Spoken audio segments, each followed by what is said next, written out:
we are live. So, Hey, hi. Yep, hi Sowmya and hi everyone. Let's just spend first 3 minutes for people to come and we'll get started after that. So, let me first check my YouTube to see if we are live. Yep, I can see the video. I see we are live. Let's wait for people to join initially. Let's just couple of people. So, in the meantime, can I know where you are joining from, Sowmya? first of all, thanks for having me on the show, Hari. You have a stellar lineup, and I'm honored to be a part of this show. I am joining from Minneapolis, United States. I work as a applied senior AI scientist with Target, and Target is headquartered here. So today I'm joining from that location. Nice, nice. Oh, Target headquarters is in Minneapolis. Yes, Target, Oh, Best Buy, and a lot of medical companies as well. okay, that's a new information for me. Nice. Yeah. So I mean, I'm honored to have you here. I'm sure people are gonna learn a lot of things from this podcast or show, whatever we call it. So I think we'll just get started. Just couple of people will be joining today, and if you have any questions, feel free to put it there, and we're gonna have a conversation. Okay, I see someone has joined. Uh, so yeah, we'll just have a natural conversation, and I'm joining from London. This is a regular answer. If you're seeing, I'm not gonna go anywhere for now. Joining from London, and this is the third episode. If you're watching now and if you haven't seen the first two episodes, you have to go back to the website or like YouTube and see these. This episode, it's going to be a highly relevant one for my real product and the reality show, and for the title reality show. We had a data scientist before, we had a career coach before. Now we have a proper AI person sitting here to guide you and to navigate this AI world. And I think the AI title is very close to me because like I've been working as an AI engineer, also teaching AI, building AI for the past 2 3 years, and I have so many questions, especially since you're working in a bigger company who's using AI. A lot of people want to be in your position, right? Like a lot of people who uh, aspire to get into AI, I'm pretty sure if they look at your profile, they'll think like this is a dream career path that you have like in your profile. If you have no idea what, like people who are watching, if you have no idea what I'm talking about, you should check out Sowmya's LinkedIn. You'll get an idea. Uh, so I see people are joining. Let's just start with the introduction. And before that, I'll give a brief intro about reality show and why we are doing this. And I'll set the agenda for this meeting so people who are watching this will have an idea of what to expect out of this. So this is a part of reality show, episode 3, with Sowmya. So what is reality show? Reality show with A and I highlighted because you can't, as I mentioned in episode 1, you can't take A and I out of reality show. You can't take A and I out of Hari. It's just part of the game. So it's like the reason for this series of podcasts is people are telling that AI is changing the world. AI is becoming the new normal. There is no reality anymore. Everything is AI, and we have no idea what is human, what is real anymore. But I still, even being an AI engineer, I still do believe in like real conversations that happen privately, publicly, anywhere, because real conversations is not polished. Real conversations are not like it has failures into it. It has like the raw authenticity to it. It is not politically right, but it could give you some ideas that you want. So that's the reason we started this reality show. But we're not going to avoid AI, right? Like AI is part of the game. We're going to talk about how real AI is incorporated into everyone's life, and how can you stay ahead of the game when AI is changing the world. So if you listen to all these series of podcasts, you'll get an idea, and you will definitely stay ahead of the game. And that's the whole motto of this conversation. So before getting into Saumya's intro, now you might ask, hey, who is this guy? If you're watching this for the first time, who is this guy talking about AI, reality show, and stuff? So I'm Hari. I'm founder of My Real Product. So my reality show is a part of My Real Product. So My Real Product is a 4 week AI building, learning, and building workshop where people can come. learn and build AI, even if they are really new to AI. Within 4 weeks, they'll have their own AI product built. You should definitely check it out. Go to myrealproduct.com. I'm the founder, and I have kind of like a nerdy and geeky background. So I did my master's in data science. I worked as a data scientist in a gaming company. Then I moved to London. I was working in New York. Then I moved to London.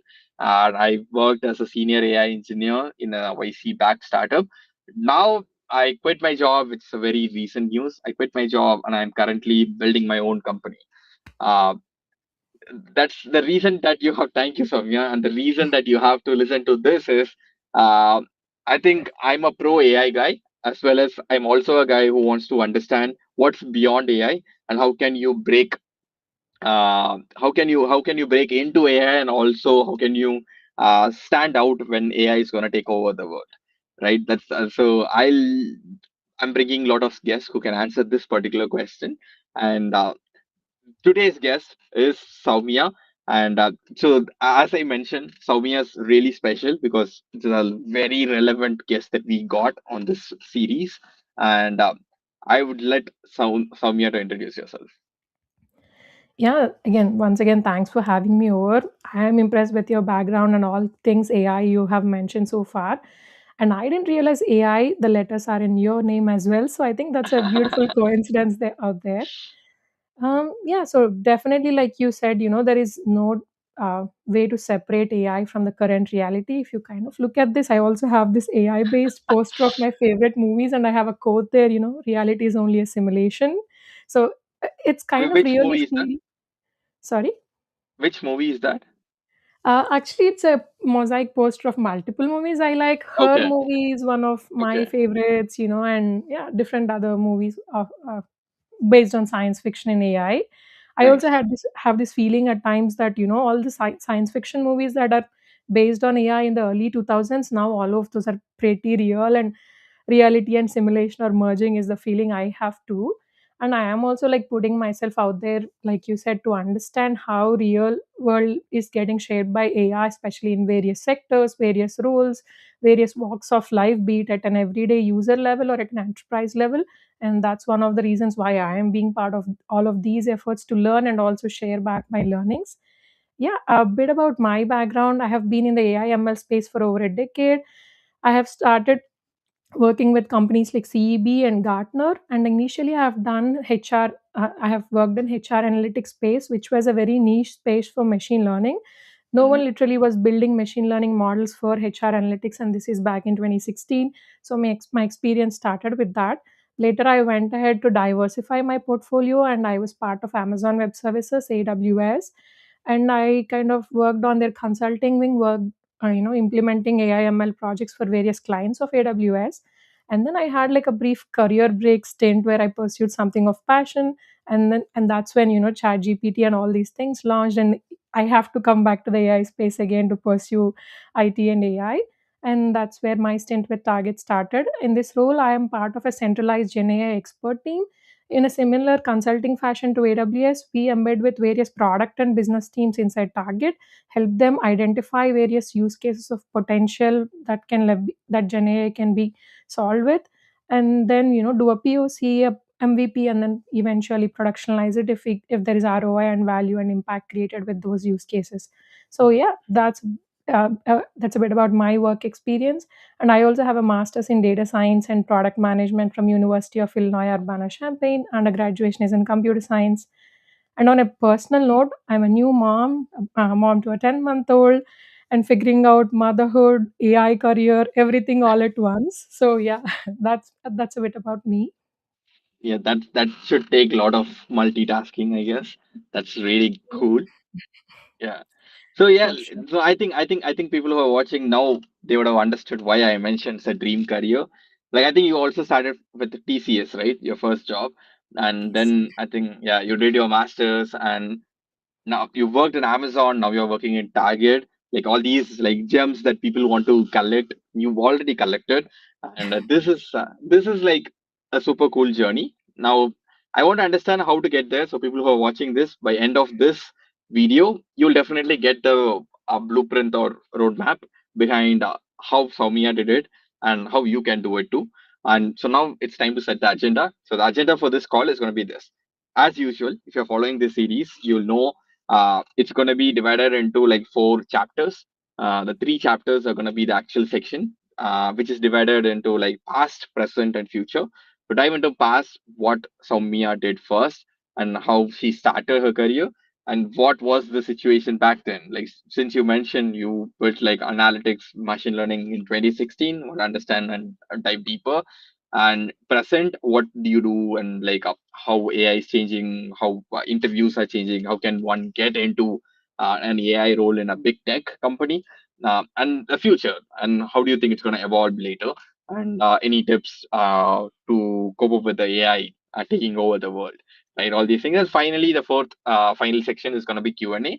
If audience have any questions, you can ask, or I'll have a lot of questions I'll ask too when I come there. But yeah, this is the agenda. So without any delay, we'll just get started. We'll get started with the past, chapter one, about your past. So I want to dive deeper long back into the TCS era, like where you started your career over there, right? So people who are watching, I think a lot of people by default, they are gonna get into some sort of IT company, let it be TCS, Infosys.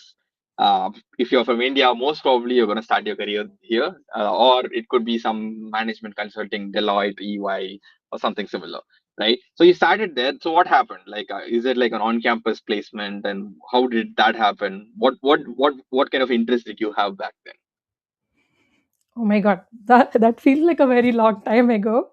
Hmm. But yeah, like you said, most of the uh, computer science students kind of have these campus placements back in India and start at these kind of big tech consulting companies, right? So I studied my computer science from JNTU, Jawaharlal Nehru Technological University, Kakinada in Andhra Pradesh. It's a reputed government university, public university, and we too had campus placements. So TCS was one of the companies that kind of uh, visited our campus for hiring students, and I was one of the first pool of candidates that were hired back then. Hmm. Hmm. Even though we kind of assume that we would get immediately selected into those kinds of companies that are entry level, there were a lot of candidates that were not selected, and that even at that time hiring was tough. So I kind of, even though took it for granted, felt happy later that that at least there is a job out of college. Hmm. Even back then there were multiple rounds of interviews, like a technical interview, a system design kind of interview, a HR kind of interview for TCS kind of companies. So this was around like 2013, and just they were coming out of recession, and then the hiring was getting stronger again. But still the benchmark even for those companies post recession went a little bit up, and they were also ensuring that only good quality candidates come in through these companies. So Hmm. yeah, that was my first exposure to various formats of interviews: managerial round, HR round. So I only know that I have to prepare some aptitude questions at this point, and we were still getting exposed to these various formats of interviewing back in the day. Okay, okay. So did you start as a solutions engineer or something similar, right? A standard title. Uh, yeah, it's kind of a system engineer kind of Okay, yeah. Hmm. a role. I was Okay, programming in C++ and Perl, okay, so very okay. fundamental preliminary languages, and Python was not even a big deal, at least in engineering roles back then. Hmm. It was still C, C++, and Perl language. Okay, Yeah, I was doing, actually, my first project in TCS was with Tata Research. So it was a researchy project where I had to build very core products in C++ programming with a lot of researchers who had gray hairs, lots of papers and publications. That was my first project out there at TCS. okay. Uh, so from there, how did AI happen? When did you break into AI, and like what made you to do that? Sure. So I was, like I said, in hardcore programming role, but Mm-hmm. somehow I always had this interest to understand product, business, and that side of things as well. So I Mm-hmm. was preparing for CAD to do an MBA to kind of have a full picture on why we are building something, why a product built in C++ solves something in real, to get that product understanding. But Mm-hmm. somehow, my direction changed, and I kind of wanted to come to US because I was inspired by some friends out here. And in that process, I kind of realized doing an MBA as an early career professional with only 2 years of experience under the belt is very difficult, especially in abroad countries. And Mm-hmm. one other determining factor was that MBA programs does not give out the STEM OPT kind of other features where you can get few years to try working in these countries. So that feature was not available for MBAs. I think it was only limited to Yeah. 1 year. Yep. And then I realized, like, and it costs a lot. Early career professional MBA is kind of getting admission into good university is difficult. For all these reasons, I kind of was finding some programs that have some Mm-hmm. STEM or technical angle to them, so that I would get the STEM OPT and all other features to work in US. That's Mm-hmm. when I kind of my introduction to data science actually happened. So data science is like you need to understand the product business but also be technically very strong, and it kind of was a bridge that was bringing my technical interest and also this newfound product interest together. So my Mm-hmm. program was actually called technology management. So it's kind of the course curriculum is pretty much an MBA program. They added couple of technical specializations like a data science specialization to make it STEM applicable basically. That's when Okay. I kind of landed this program, and I kind of thought this is very good. I was more interested in the product side of things, but never kind of less interested in the technical side of things. So I wanted to do both of them together, and data Mm-hmm. science gave me an avenue. Like how AI is now the it thing, data science, analytics were the it thing back in the day. And of course, there were universities incorporating data science components in various of their master's program back in the day, and Yeah. everyone wanted to write data science, claim themselves as a data science by writing one Python program in those days basically. Yeah. Okay. Yeah, you got me. I'm one of them. Uh, but Everyone okay. was, yeah, all of us were at one point basically. Okay. So like now I have a question. So people who started as a data scientist, most probably they are working in AI today. Like I see that transition happening. So what's your opinion about that? Like is it like people who did data science, are they the right people to do AI, or what is the correlation between data science and AI here? Maybe I'll answer the second question first. Okay. In the current generation, I feel like maybe at least in some time there will be no right people to do AI because it's affecting every role, every domain, every sector. So I think eventually everyone have to adopt and see how they can leverage AI in their own role and task basically. So that's Mm-hmm. that. And when I was a data scientist, right, natural language processing was my area of expertise. I was working with a lot of text data, did a lot of text projects when I was with AWS, and did Mm-hmm. deep learning, recurrent neural networks. And transformers was like a eventual next transition or the next major breakthrough in the natural language space. The transformer architecture, the BERT kind of architectures, we were reading through them before even chat gpt was a it thing yet. So it Mm-hmm. was a natural transition, at least for me. But even for other people who are proactively venturing into this space, they definitely have the foundation or fundamentals in the sense that they understand math, statistics, probability. They know the traditional models. Maybe they might have definitely had some bits and pieces of deep learning in their model basket too, right? So all of these Mm-hmm. foundational skills definitely are needed to transition into AI roles as well. That fundamentals are needed, that the data science and ML fundamentals are still relevant in the AI space. So Mm-hmm. definitely folks from data science are good people to start venturing into AI space. Okay. So let's say, so I'll ask the same question in a different way. Let's say I don't have a data science background. Can I still get into AI? So this is the biggest bucket of people reaching out to me, and one of the reasons why I am putting myself out there to share more about AI. That's the So reason when I you asked the say get question as well. Yeah. yeah, thank you. That's a really actually real question for a lot of people out there. And I really want to clarify what it means to when you say getting into AI. A lot of Mm-hmm. people think AI as like a AI scientist, AI engineer kind of roles, right? I just want to rephrase that notion basically among most of our audience, because I'll give you a couple of examples. In my Mm-hmm. current work at Target, I work with fashion trend designers who design products for Target to leverage AI to understand trend insights faster.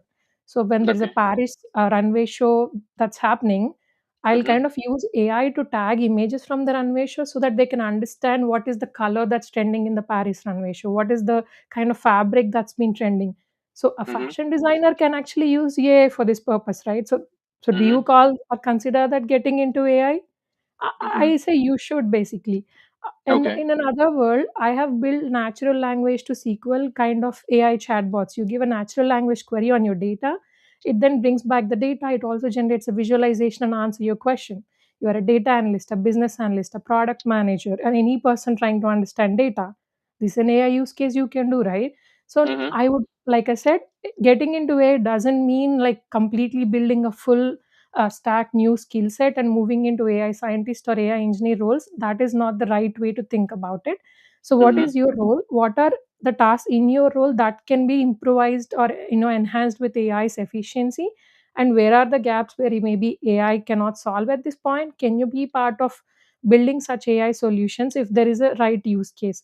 I feel like that should be the right mindset. And like I said, every role, every sector domain has potential to like use AI now, be it a Mm-hmm. chef or a trend designer to a CEO to a product manager or a data scientist. So I Mm-hmm. suggest people to venture out into those spaces rather than trying to just becoming a AI scientist or AI engineer. Okay. I do have a follow-up question on that, but that's like a future question. I'll cover that in the third chapter. So now Sure. I think this brings me to the second chapter. We covered the past, right? Like we already touched upon the present, how it's happening. I think again the same statement. If you're watching for the third episode, you might be bored, but let's live in the moment and let's spend a lot of time in the present section. So I have a lot of questions because people who are watching this might have a lot of questions. I'm going to ask everything and get your take and opinion on this. So now so based on your answer and based on your profile, I can see that. So you're not an AI engineer who's working a target, but you are like a data scientist who have that AI plugin turned on and you do data science stuff, but with AI, you do it much more efficiently and better, and you're doing that at target, right? So let's say that's the end situation. We'll put there.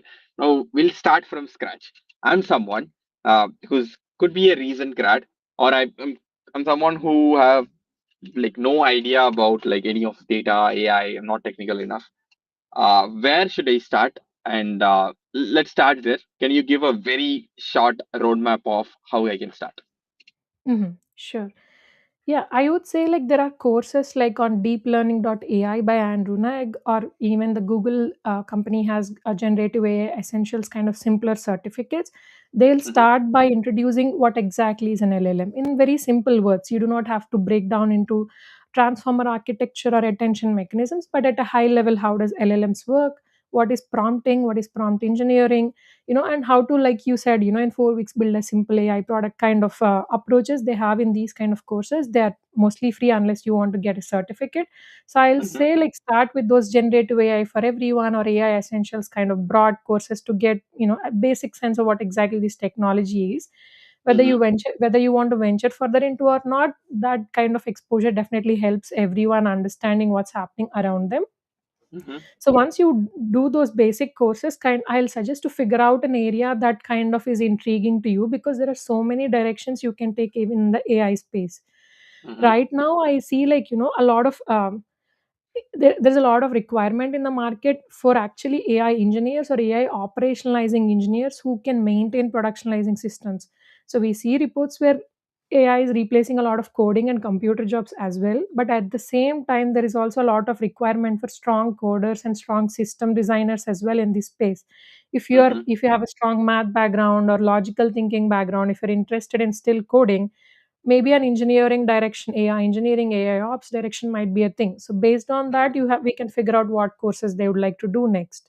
Mm-hmm. If you like AI as such and you're thinking more about, hey, what can I build with AI? What business problem I can solve with AI? If that seems to be the area of interest that's triggering in your mind, you can move maybe more. You can focus more on the product management with AI direction. Now there are various AI tools where you have a product thought in mind. You can develop PRDs, even product requirement documents, even with AI solutions, and also build like a simple prototype with no coding at all. You can bring your product idea to life. You can focus on those kinds of tools. And if you're not at all interested in implementing AI in any direction, but want to just leverage AI for your own, in your own tasks or productivity things. For example, if you're a content creator like you are now, there are various AI tools that will help you edit, that will help you generate images, that will help you generate even short form videos, help you market your products better, right? So if Mm-hmm. you are in any of those spaces where you are not interested in hardcore implementing AI, you can still leverage AI tools out there that are low code, no code, so that you can use AI for productivity and improving workflows in your own tasks and career paths. So I see Okay. those as various streams. you Mm-hmm. you suggest one, or based on the audience, I would like to know, what are the roles or what level of career experiences they have, and we can dive deep into any of these streams basically. Yep. Sure. And people who are watching this, if you have any questions, start adding the questions so that I can ask Soumya. But I do have a question. So since you mentioned like you start using AI tools, so as a data scientist or data analyst, someone working in data, what sort of AI tools I can use in my day-to-day job that I can go and flex to my manager that hey, look at me, I'm doing something. Can you Mm-hmm. name few tools that you used? Sure. For sure, like everyone else out there, Chat GPT for writing, and Claude Code definitely for coding. We have an enterprise level access as well, and it's kind of encouraged and recommended to use AI for coding. We have GitHub Oh, you, Copilot, so Claude you use Code. Cloud Code at Target?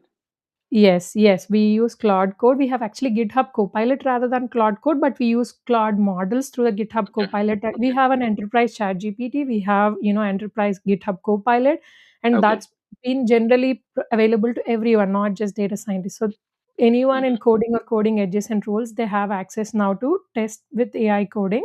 So that's mm-hmm, definitely one. As I have started putting myself out there in terms of creating AI based content, Descript for video editing is something I have been using and I have been loving it.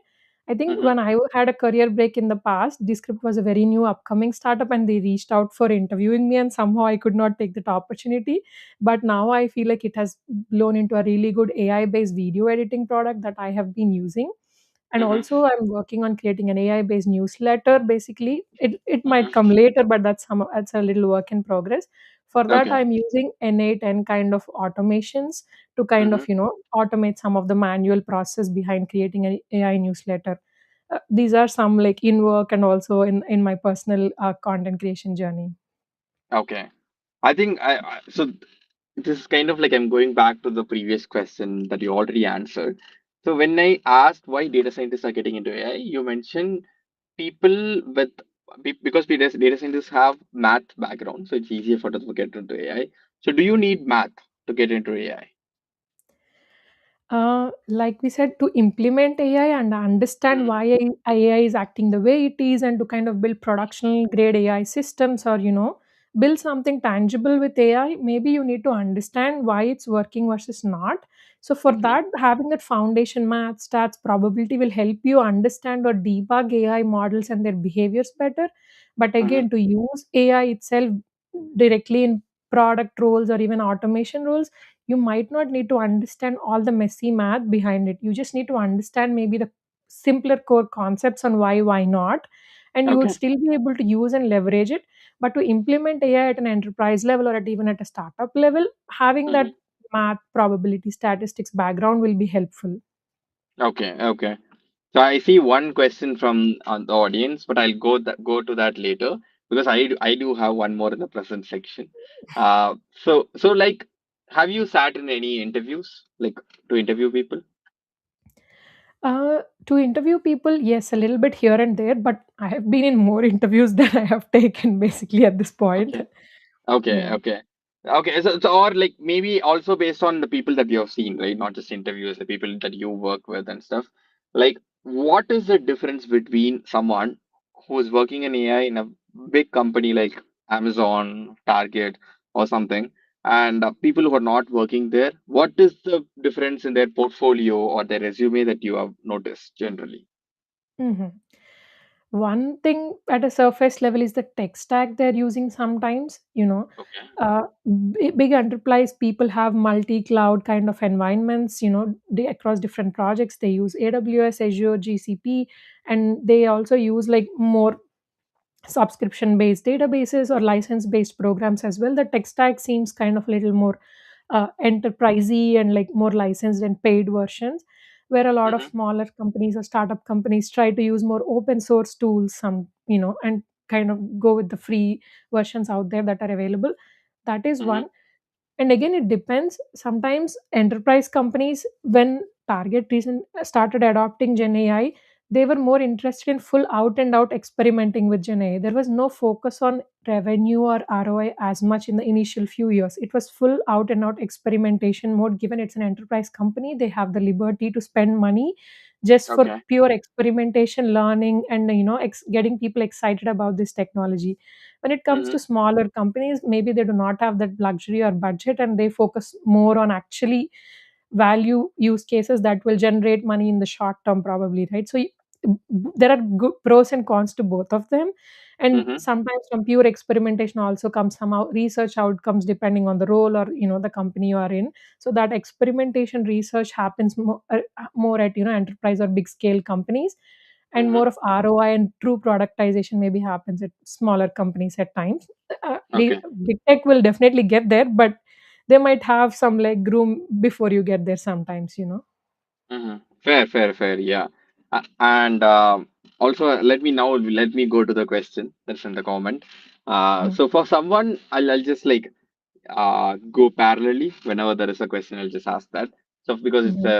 it's well suitable for the present section. That's why for Mhm. someone who is working as a data engineer, because we never touched upon the data engineer, what skills should be prioritized to transition into AI ML role in like a Fortune 500 or any big tech company? So I Mhm. think I'll also add one more point to it. Let's say I'm a data engineer, like which means I already have Python, SQL, a little bit of cloud skills already, and now I decided I want to get into AI, like become an AI Mhm. engineer or like get like, or add that AI plugin to my role. What extra skills that I should learn? Sure. Yeah, I've seen now a lot of data engineers being pulled into AI engineering and AI ops kinds of roles. So, from that perspective, for example, traditionally, when you're working in data engineering, most of the data resides in traditional databases or more analytical or transactional databases, right? But when Mm-hmm. it comes to LLMs and agentic pipelines, the data mostly resides in vector databases, where the data is like a residing in an embedding format. It's like a vector embedding, and it's big array of numbers, and we do semantic search, retrieving semantically or meaningfully similar rows for AI RAG kind of pipelines, etc. So understanding vector databases in addition to the existing database knowledge that they have would be one primary skill set definitely to start with. And Mm-hmm. also, now the AI is becoming multimodal. So in along with text, images, PDFs, files, videos, all of these data is also residing, and then that data is being provided to LLM systems. So understanding how this kind of multimodal data is being stored and retrieved for LLM systems, the backend the backend pipeline to support these LLM systems is very engineering heavy, right? So you need to store the Mm-hmm. data, generate embeddings on top of them. Again, all these data resides in databases and data warehouses. So how do you store them, and how do you Mm-hmm. retrieve them efficiently at scale? Those are definitely some skills that data engineers can build. And after that, there is that LLM agentic component where all the data science build some pipeline that happens. But again, once you kind of start productionalizing this, that's where again AI engineers come into picture. How do you Mm-hmm. deploy it? How do you scale it at using containers or Kubernetes kind of approach? And how do you monitor, whether these models are performing right or not in the production? And how do you take feedback from those production systems and give it back to the AI scientists so that they can enhance these models? So again, the prep work before the data enters the agentic or LLM pipelines, and the work after they have built something where you take it to productionalizing, that's where that operationalizing AI work data engineers kind of are needed. And now existing data engineers are upskilling and coming and working as AI engineer or AI ops engineers basically. Okay. Uh, so now, based on that answer that you gave, right, one thing that comes to my mind is it's super overwhelming for me. Like I'm already a data engineer. I'm trying to like become an AI engineer. I see too many things to do. Mhm. So realistically, how long do you think it will take for me to make the transition? No, I think thank you for saying it out loud that it's overwhelming, because even as AI scientists, it's overwhelming for us because now we are expected to know engineering as well, product as well. The market expectation right now is that full stack right now. So it's overwhelming definitely for a lot of people. So I would really not want to paint a false picture saying that do one course, you're going to get a job as a fresh grad, or do pursue two certifications and you're going to go get there. Even though I really wish to say something like that, I do not want to paint that false picture. I will say it'll take at least from 3 to 6 months. And in this time, you need to not only understand the theory and fundamentals, but at least do one or two real time hands on projects, open source, GitHub, use Cloud Code to build the code, but definitely understand how it is, running end to end, and try to implement it with some real time data that's been out there. So at least do a couple of certifications and some real time projects, and it will take anywhere from 3 to 6 months. But remember that AI is not like a fad that most people thought it would be. I kind of see it being there and only getting more prominent in the next decade or even multiple decades for sure. So Hmm. this 3 to 6 months is a very small time to invest given the long haul benefits you would realize.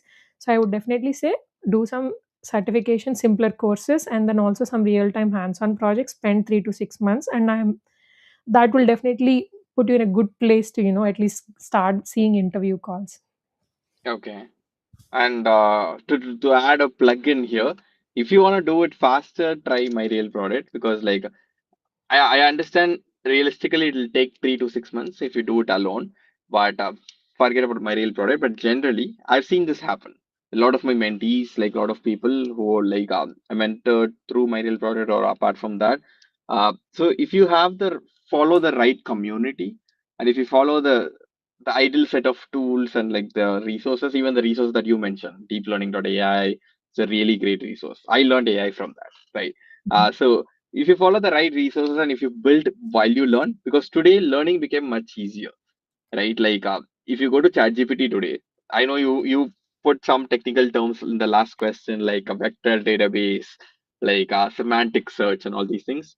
Like initially, for anyone to understand what these two terminologies mean, you have to go and watch the entire thing, read an entire article or something. Today, you just go to ChatGPT and ask what does that mean? Why did they talk about semantic search? I have no idea. It's gonna give you an overview, right? Like that. So that's what is very important today, I guess. That's what makes this much process much easier. Using AI to learn AI is a smarter way to do it today, I guess. I did that. So I think 2 years back or 3 years back, I had no idea about DevOps, like all the fancy like advanced DevOps processes. Uh, but I self learned everything just by talking to ChatGPT. So I think if people have the right guidance, maybe I believe people can do it in 4 weeks. People have done it. I've helped like 800 plus people to do it in 4 weeks, to just give motivation for people. You can do it faster if you have the right guidance. Even not, just go to ChatGPT. Keep asking. ChatGPT could will give you the guide that you actually want. And on that No, note, no, you absolutely nailed it right. Like you said, use AI for learning. AI is definitely the way to go for today. Back then we did not have the resources. When I was figuring out ML, I had to really understand math the hard way. But recently mhm, there is this new feature in even ChatGPT or Claude. You can say, "Show me how this works," or explain to me like a 5-year-old with some kind of tinkerings or interactive visualizations. So it'll mhm, actually draw a visualization when you say, "Show me," or "Give me an interactive visualization," that explains in a very simple term. And mhm, even when in that simpler explanation, if there is something you did not understand, you can ask follow-up questions, and you will get the clarification immediately, right? So definitely mhm. use AI to learn. And again, 3 to 6 months is not a hard and fast timeline. It depends on the background you have and the amount of time you are investing, and like you said, Yep, having the right resources, community who have already figured out, laid out the resources for you. If you kind of find those resources, it could definitely amplify your journey and make it faster. I think if you have the enthusiasm, there is no time limitation or nothing is impossible, right? true, true, true, true. I think we have one more question from Remy. Hi again, Remy. Seeing you here. So when hiring for AI roles in large organizations, how much weight do teams place on portfolio projects versus traditional work experience? I think to add on that, I think what I understood is, let's say someone worked in a data analyst role or data scientist or any other role, traditional work experience, some tech role, and now AI is in place. Now some people are applying for AI based roles, and for AI, people are building personal projects and stuff, right? So which one is more important, and do you have any personal experience on that? Uh, so I think the answer always, even when since my early career, is that having the right kind of portfolio projects to showcase that you can always say, "Hey, I can do it," but their industry always looks for someone who has done it. You know, Yep. that's essentially the bottom line. So your Yes. traditional experience gives you that foundational credibility, to kind of maybe get into the room, but to kind of seal the deal, land at a final offer, or get the project, the having that right kind of portfolio projects. So if you're going for a role that wants certain skills, having you done similar line of work definitely helps you or gives you that heads up to be ahead of people in the race basically. So that is definitely, portfolio projects over traditional experience will definitely have more weightage for sure. Mhm. Yeah, I have a hack for this. Can I add? Sure. So it's like there are two hacks actually. Number one hack is what I followed, and so what I was a data scientist in a really big company, and then I moved to a startup as a senior AI engineer. People are asking how that's like how did you do it? There is no way you could have like moved from a data scientist to a senior AI engineer. So the hack I followed was when I was a data scientist in my company, I started learning AI. I started like kind of like I became an AI nerd. If you're following on LinkedIn, you might have seen that I was talking about AI every weekend. I was like posting about what's happening in AI in every weekend newsletter I had. I was posting about that. I was talking about that, all those things. Like, but I couldn't apply it properly. I only had personal projects and stuff, so I couldn't control. And I just went to my manager and I was like, I think there are a few problems that we have within the company or within the team. I have few AI project ideas that we could do. I went and pitched this thing to my manager. Initially, like I was saying, this was like 2 3 years back. So initially, there was like a what to say. People didn't care. People are like, okay, it's not their first business priority today and stuff. But I still worked on a POC. I still pitched that, hey, I think it could solve a problem. When AI became the most hyped one, and eventually it was like this project became the like most talked project within the company, sort of. Then I started building on that, and I had a portfolio project ready already, which means the portfolio project I'm talking about is not a personal project. This is a project that I worked within the company. So now, when I start looking for AI based roles, I basically started talking about this project that I worked on in my previous company, and that was kind of like it's a coincidental thing. That new company that I joined, they were looking for a kind of a similar project that I worked on in the previous company. It's a kind of AI agent, like an internal AI agent sort of. And they hired me because I've already had an experience working on something like that. So I think the hack is, if people already have a job, just try to do at least one project within the company in AI after getting the AI skills, right? And you can put that on your work experience instead of just calling it a portfolio project. That will add so much weightage. But if you think you can't do that, then yeah, whatever you mentioned, like portfolio project will add weightage to prove that I have technical ability, and your traditional work experience will show that I'm a like what to say people person. I have like proper corporate experience before, because the reason they're expecting experience is not for the technical stuff, right? It's that how well you handle like what to say like the criticism, or how well do you work with people, how well can you handle pressure, that these things can be tracked in a personal project. That's the reason people are asking for work experience. So in that case, you're handling both anyway. I know it's a very long answer for that short question, but I think those are the hacks. No, no, like definitely relevant question that needs to be discussed at detail because everyone wants to move and people have no clue how to build. It's like a chicken and egg problem, right? You need work experience to get better job, it's vice versa. And uh, I kind of see a lot of companies now definitely wanting people to learn AI, if not also in generally spend on learning, right? In my company, they have a thing called, Fridays are for learning or 50 days of learning series or something. So it doesn't have to be AI. They want people to learn and upskill. I think most of the big tech companies for sure, or even startups, have that learning window opportunity wherein even in your current role, they're encouraging Hmm. you to learn, right? So use Hmm. that opportunity, like you said, explore AI opportunities. If there is a small data set available in your own company, use that. If there is any redundant task, try experimenting with that. I've seen like people in legal team at my company like build their own custom GPT in chat GPT kind of to help their legal with their legal work basically. The company just gave ChatGPT Enterprise access to them, and they kind of started building something like that. No one asked them, and there was no requirement for someone to build something like that. They did that as part of their learning window, basically. Like you said, Yep. definitely explore projects on your own time, and if that is definitely a hard no, I might not expect that, but if that is like you said, go for uh, portfolio projects. Do any open source contributions. There are startups or volunteering, not for profits, looking for people out there wanting to come and build something, explore those. Hackathon, Kaggle, I think everyone knows those out there, but there are these other open source contributions now with AI. So find something like that. There are research paper groups looking for people. So if you have more technical experience, try to be part of them. Find venues, even an internship, anything that kind of helps you understand the real world implementation. I think they'll definitely take you a long way. Yep, yep. I agree.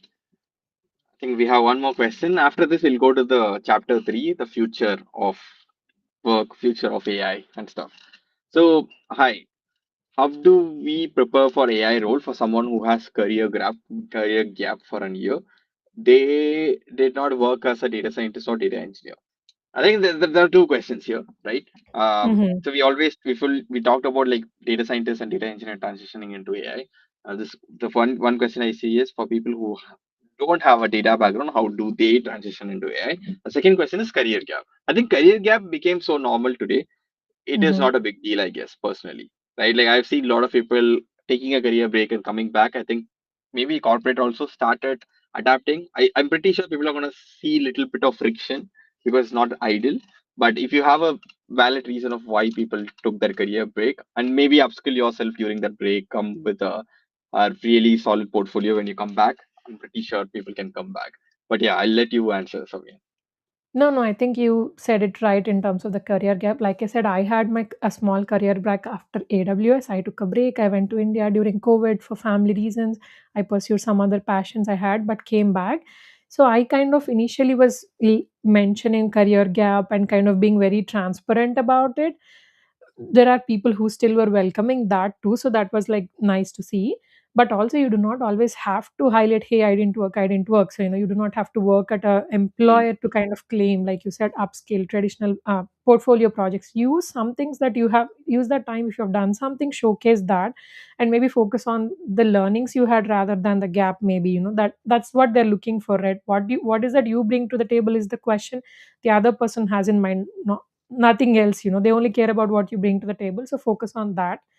yep. And like I said, for people who do not have the data science or engineering background, try to leverage AI in your existing domain, your existing tasks. If you can share more about what you do, I can maybe tailor the answer specifically. So what is your current work or domain? There are doctors using it, there are content creators using it, everyone has been using AI. So in your role, what are some manual, redundant, repetitive tasks that can leverage AI? Start with that. Maybe that will give you an insight into what you can actually do with AI, and then based on that you can take a path that suits for your experience or interest. So yeah, that's the generic answer, but if you can share more about your specific role, I can tailor a better answer. Yep, cool. And while he or she shares, like I think we'll go to the chapter three. So the Mhm. chapter three is very important because this is what is going to decide what I should do next. So this is about the future of AI, or what do you think, your opinion and your take of how we can navigate this AI era, right? So I think the biggest fear is AI taking over my previous job, like whatever the job that I used to do. AI is automating most of the things. So how am I gonna survive this? How do you see this? Like, don't give an answer as a AI engineer or like a person working in AI. Give us an answer like a normal person who's looking in a corporate. How do you think about this? You can answer from an AI perspective later. That's my follow-up question. But how do you see this? No, no, sure. That's a really valid question. I have been thinking to answer this for audience at large. Yeah. So the way I see it is like there are three buckets, right? So the first one is, what are some tasks in your personal life or even in your work life where AI is kind of already there. AI is already like automating. At least you have seen some thumbnail or news saying that AI can do this. So if you have heard of something like that, try to see how you can actually leverage AI for that. There is no escape for that. AI is coming for those tasks sooner or later. And I Mhm. think, like this viral statement, AI is not going to replace you, but people who use AI effectively will replace you. That will happen if you don't do that for tasks that AI can already do. So try To, to to be use that. honest, yeah. So to be honest, I disagree with that statement. I claimed that in one of my newsletter. But it used to be that I agree. Like maybe like you correct me if I'm wrong. No, So even I do not completely on board, but Like, Okay. there is some truth to that statement basically. Yeah, Yeah. go So ahead. like I'll give you like the situation, right? So AI was there. AI started doing people's work. There are people who didn't use AI, right? So people started saying you should start using AI, you should not restrict it so that like if you restrict it, it's gonna replace. I agree with that statement.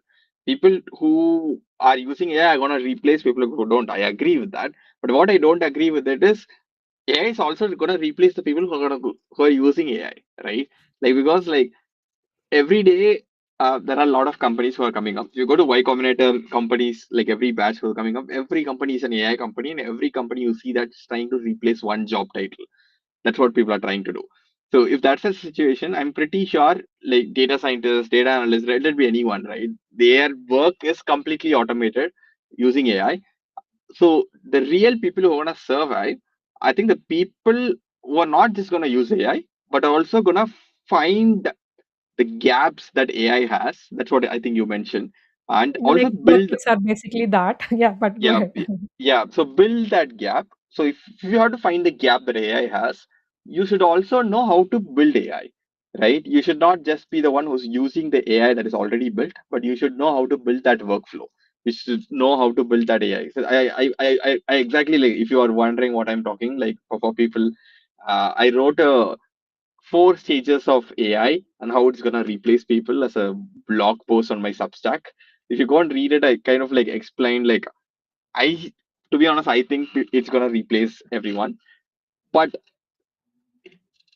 people who are not using AI are the first to replace. That's why people are talking about that. The second set of people are gonna be the people who are using AI.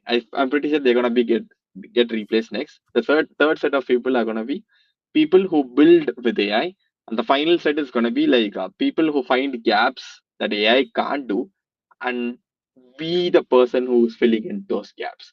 If that's the case, you're high likely to survive this AI wave, right? That's my take. But yeah, you continue. Sorry to No, interrupt. no, I completely agree with what you said, and we are on the same page there. So my Hmm. first bucket was like, AI is already doing these tasks, so try to do them and be productive at your role. That's the first bucket. But like you said, there is that second bucket of tasks where AI maybe can do bits and pieces, but there's the performance is not up to the level. There are gaps, there are challenges in AI being used for those second set of buckets.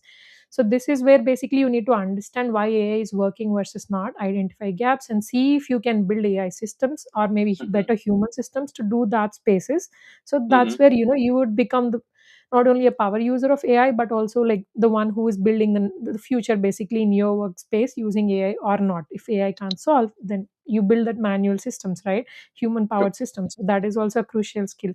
And the third True. bucket, like you said, are areas that are more intangible and always might need humans in the loop or that human expertise, like that human emotion or creativity, taste, judgment, leadership, communication, all these kind of intangible human skills, right? I see that as the third bucket basically, Hmm. where even though AI can do that, maybe there'll always be a human in the loop, strongly monitoring and ensuring that. And when AI becomes normalized in that space, humans are the one building the next wave of things there, or that they are still substantial where you do not there is strong preference for humans over AI in that zone basically, or AI Hmm. can never touch there, or even when it's there, like you said, humans are preferred. So identify what will be those in your role domain and sector, and kind of try to build niche skills in that space or refine those interesting human traits and skills that will definitely be valuable in the era of AI, I will say that. And I wanted to touch base on one thing. Yeah, like you said, who actually are using AI will definitely be the first people to kind of get replaced by AI.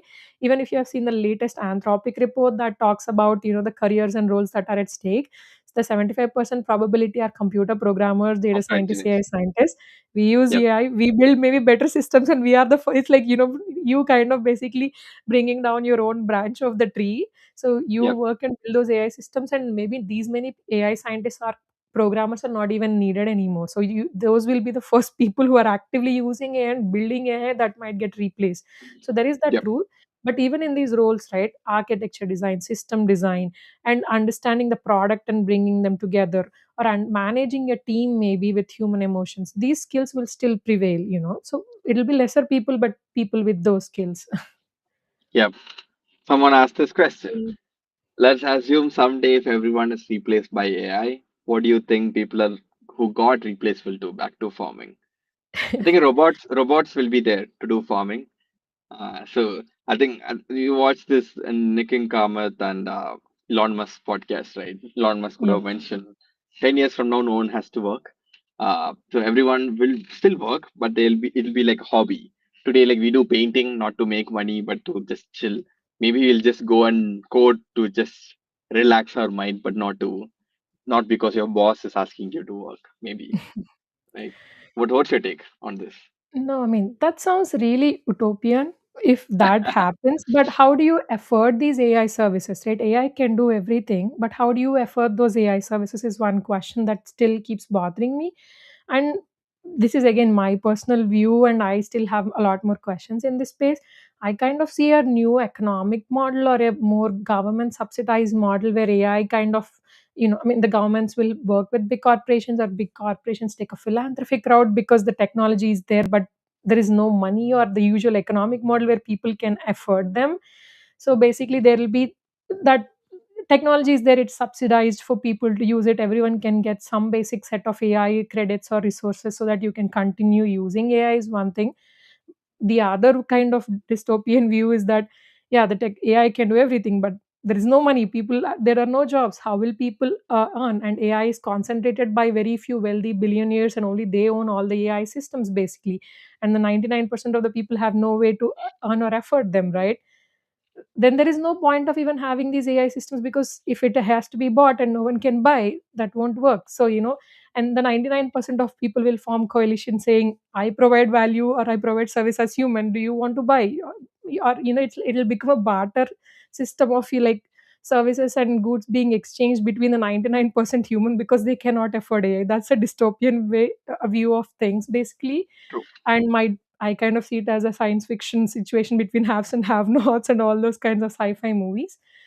That said, I've recently spoken with Katrina Mulligan from OpenAI at a conference. I kind of also got a chance to interview her, and she Mm-hmm. and like Sam Altman says, like you said, AI will not completely automate everything. It will do the uh, more low lying grunt work where there's a lot of manual libraries involved. Maybe AI will do those things, and humans will focus on higher order things, more hobby things, or creative, passionate things. So humans will have a better chance of experiencing life because AI will take care of the mundane. So that I kind of feel like is a view that sits in between this utopian and dystopian, and maybe that might be the reality. Even though like we have the nuclear power, but no one is going to use it. Similarly, we have that AI infinite capability where AI can do everything, but that doesn't survive the society in a good manner. So maybe AI will only be used for certain sectors and certain segment of work, and the rest of it will be taken care of by humans. So that's the more diplomatic middle point view of me on this question. Yep, yep. And also, like, I think a shorter answer is people won't allow that to happen because, like, if a billionaire has to replace every other job, let's say top 10 billionaires thought, let's automate everything, which means none of the people are gonna have a job, which means the billionaire can't sell anything. Like as you said, there is gonna be economic breakdown. If there is economic breakdown, the billionaire's money is worth nothing because there is not no one is gonna need money anymore because everything is automated. Your food is on the table without you working. Let's say if everything is that much automated, then like people have generational wealth that they passed on, just that they're not going to leave that, right? The rich people control the world. The rich people are not going to make that happen. So maybe even if it's automated, I know it feels weird to say, but that's how I think that's what is the reality is, right? But yeah, leaving that, coming back to the serious note, so I think this is like we'll end it with this question, right? So how to be interview ready? If you can give a technical roadmap for to become an AI engineer, uh, that will be great. So it'll be like let's just do a really rapid fire on the point roadmap. I'm very Mhm, new. I'm not ready yet at all. How to start and what's the path I should follow? mhm. Given you said technical roadmap, I'll kind of keep it technical. So start Sure. by understanding transformer architecture, at least at a high basic level, and understand attention mechanism, how LLMs function at the core. Have that foundational layer, and the second layer comes how to use LLMs in a single shot kind of situation where you have one or two interactions with the LLM. That's where prompt engineering comes into place. How do you prompt LLMs? There are different models out there. What's the strength of Claude model versus an OpenAI model versus Gemini model? Understand what each model is good at and how to prompt them. Have that prompt engineering skill set. And on top Hmm. of that, the next big thing that you might have heard a lot is like retrieval augmented generation, RAG. So try to understand what RAG means. In simpler terms, in your company's data or your own specific personalized inputs are supplemented to the LLM or augmented to the LLM, and LLM uses those augments to generate grounded responses basically. So understand RAG.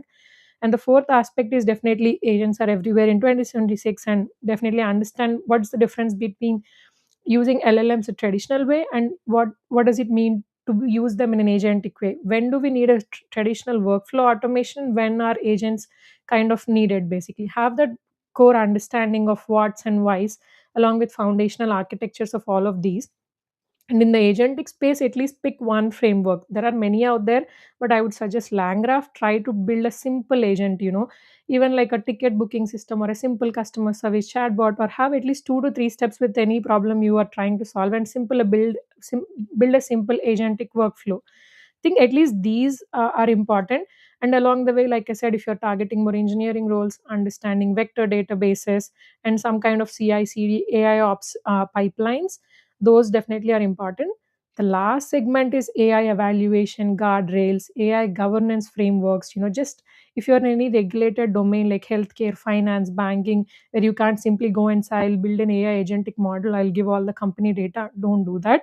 So there are a lot of restrictions, governance framework, regulations, safeguarding mechanisms. At least have a basic sense, because if you're going to talk to people from different domains for various interviewing roles, having at least the sense of what data, regulations, and privacy concerns are there in that domain is very essential, so that you come Hmm. across as someone who have thought through things. So this is like the stack. Even though it seems like a lot, like you said, with the right resources, it could go from anywhere from 1 week and 1 week to 2 to 3 months. It depends on your experience and the level of in-depth knowledge you are trying to gain from this process. But that's a simpler roadmap. And definitely try to build one or two even simpler projects, real-time projects, or a portfolio project in this process. Yep. That's a solid one. And an easier way to do this is join my real product, a 4 week AI building workshop that you can just build Absolutely. while I you learn. completely vouch, Hari. So definitely do check out his product. Definitely try to, build something with him. That will definitely give you a leg up. Yeah. Thank you, Soumya. I think on that note, we'll end it here. Thank you so much for being a part of this. And this is like kind of like the first guest talking about AI, getting a little bit technical. And I'm sure people who are watching this and people who are going to watch this, the recording, sure, I hope this will be valuable for you. And thank you so much for your time. And I'm super grateful for the insights that you gave here, Soumya.